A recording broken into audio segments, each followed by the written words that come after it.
Hello and welcome to Hindustan Times live coverage of U.S.-Iran talks in Oman.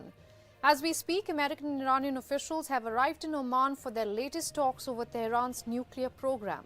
The teams are being led by Iran's Foreign Minister Abbas Araghchi and Donald Trump's Special Envoy Steve Witkoff. The ongoing talks come in the backdrop of the Islamic Republic's controversial crackdown on nationwide protests, constant military threats from Washington, and Israel's 12-day war on the country in June last year.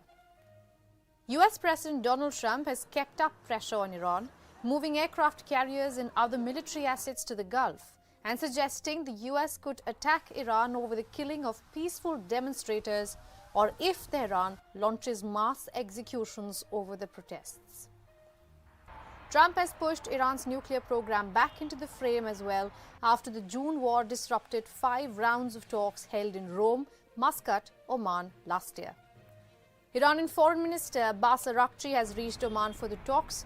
His spokesperson Ismail Baghie wrote in a post on social platform X that despite previous breakdowns of talks between Tehran and Washington and military actions last June, Iranian officials are hoping to reach an quote-unquote honorable agreement on the nuclear issue.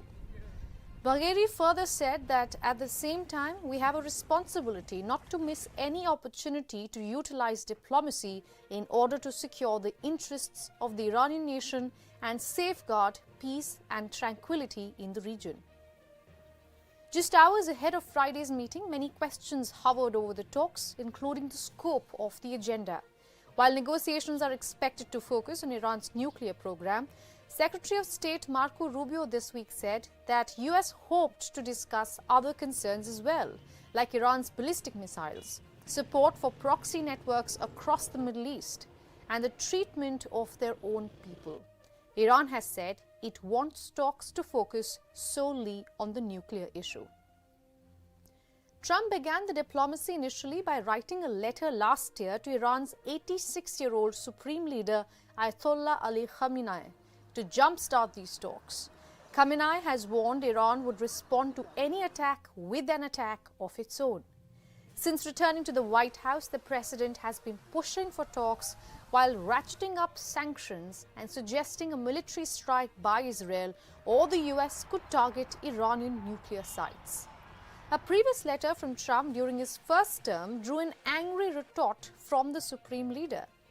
But Trump's letters to North Korean leader Kim Jong-un in his first term led to face-to-face meeting as well, though no deals to limit Pyongyang's atomic bombs or the missile program was reached. However, it was definitely a head start. Coming to the mediation part, Oman, a sultanate on the eastern edge of the Arabian Peninsula, has mediated talks between Araghchi and U.S. Mid-East envoy Steve Witkoff before as well. The two men had met face-to-face after indirect talks.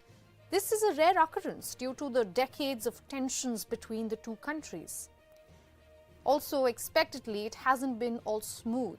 Witkoff at one point made a television appearance in which he suggested 3.6% enrichment for Iran could be something the countries could agree on.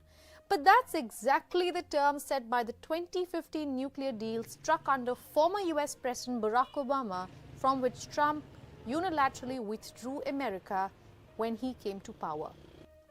Since then, Witkoff, Trump and other American officials have maintained that Iran can have no enrichment under any deal, something to which Tehran insists it will not agree. Those negotiations abruptly came to an end when Israel launched the war in June on Iran, which is often called the 12-day war. Now, Israel's war included the U.S. bombing Iranian nuclear sites.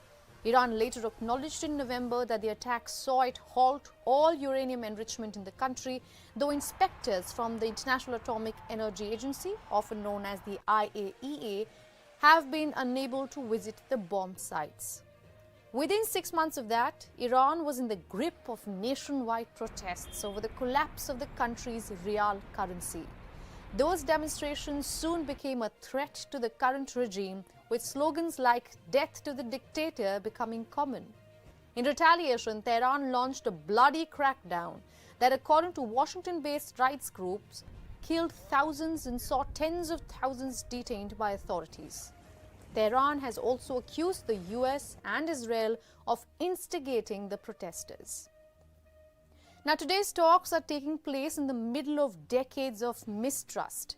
Iran was once one of the US's top allies in the Middle East under Shah Mohammad Reza Pahlavi, who purchased American military weapons, allowed CIA technicians to run secret listing posts. They monitored neighboring Soviet Union. The CIA had in fact fomented a 1953 coup that cemented the Shah's rule. But in January 1979, everything changed. The Shah, who was fatally ill with cancer, fled Iran as mass demonstrations swelled against his rule. The Islamic Revolution followed, led by Ayatollah Ruhollah Khomeini, and created Iran's theocratic government. Iran and the United States have seesawed between enmity and grudging diplomacy in the years since, with relations peaking when Tehran made the 2015 nuclear deal with world powers. But Donald Trump unilaterally withdrew the US from the accord in 2018, sparking tensions in the Middle East that persist till today. Now, there is little sign of cautious optimism in Oman today. The talks have implications for not just Iran and the US, but the Middle East and global geopolitics as well.